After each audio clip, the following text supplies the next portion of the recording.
Reiher.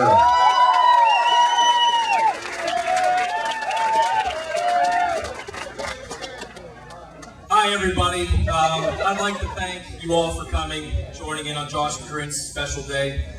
Guys, it's a day that you're never ever gonna forget. Take it from me, 20 days ago, I forgot my second anniversary.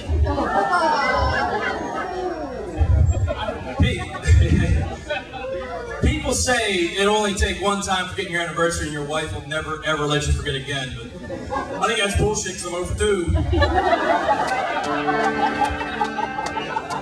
This song's for you guys.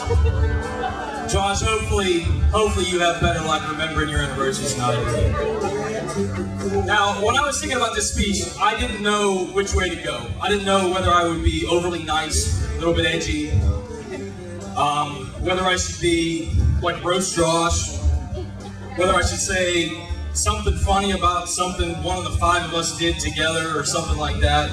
I'm not going to do that because if you weren't there, you wouldn't understand really what happened. So I'm not going to tell you any stories about Chris crying at IUP because nobody was getting along. He's my brother. He's my hero. I wouldn't do that to him.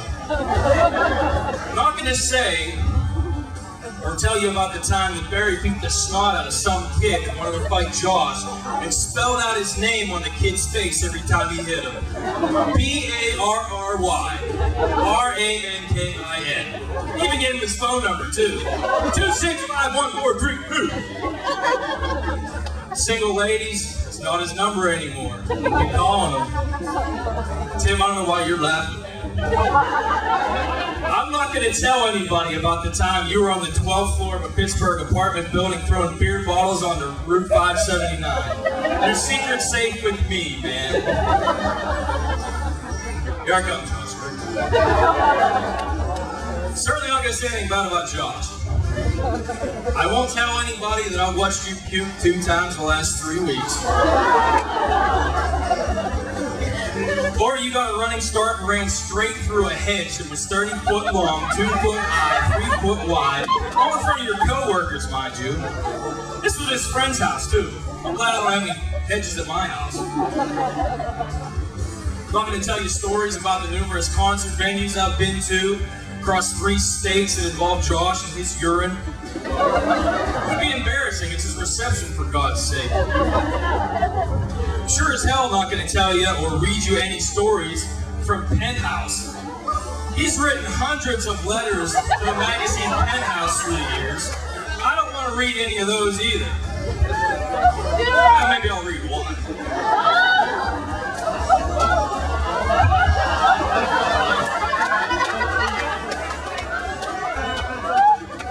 Dear Penthouse, it was the second day of my bachelor weekend. 3 good friends of mine and myself were on a 14-mile canoe trip on the Youghiogheny River. The first 3 hours of the trip were rather routine. We drank 2 or 10 beers. We lost sandals, cameras, oars, and we used the river as our own personal latrine. It used to be shithouse.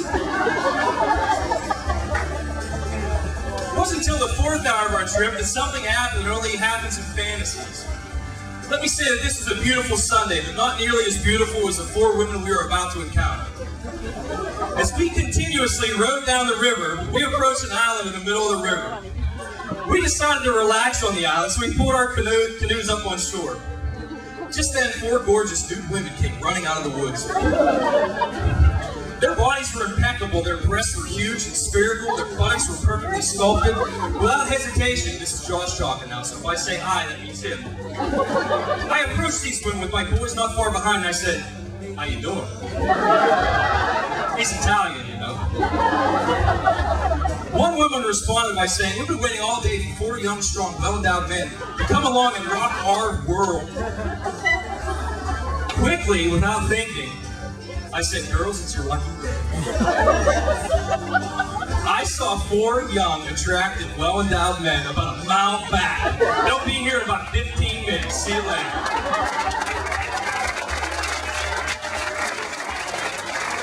It's a real story.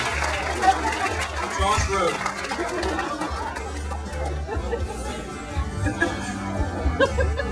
You know what? That's a guy that's ready to get married right there. You know? Anybody that can respond that way is ready to get married. I knew these guys were ready to get married from the second date. We were country dancing. We were drinking, having fun.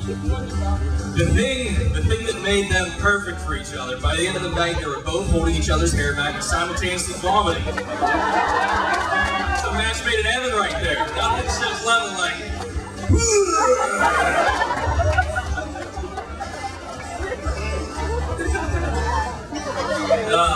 Josh, you got it all going for you, man.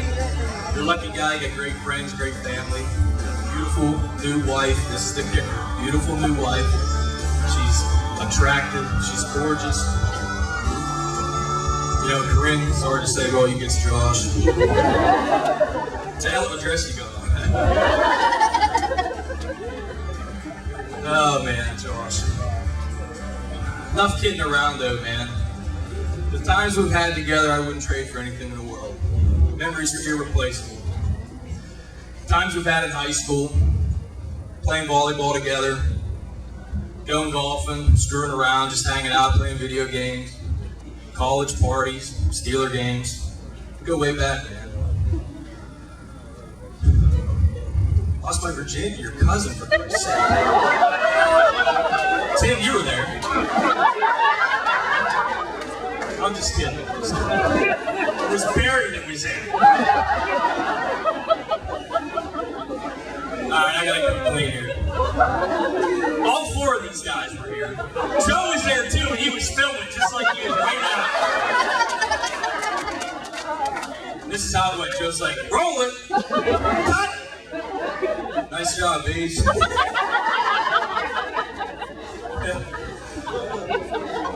Oh, man. Alright, enough kidding around. Josh, biologically, you're not the brother of BJ and Chris Reiher. But I think we agree on this, Chris and I, that over the last 15 years, you've certainly earned that title. You've been our big brother for 15 years. I really want to thank you for that. I wouldn't be the person I am today, right now, if it wasn't for Josh. I really mean that. Corinne, I'd like to welcome you to the family. I hope you guys have a wonderful life together. Thank you.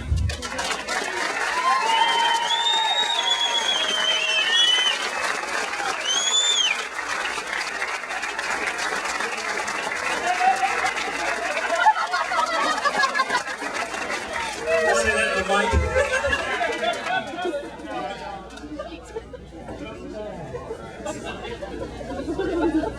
Hey, everybody raise their glass.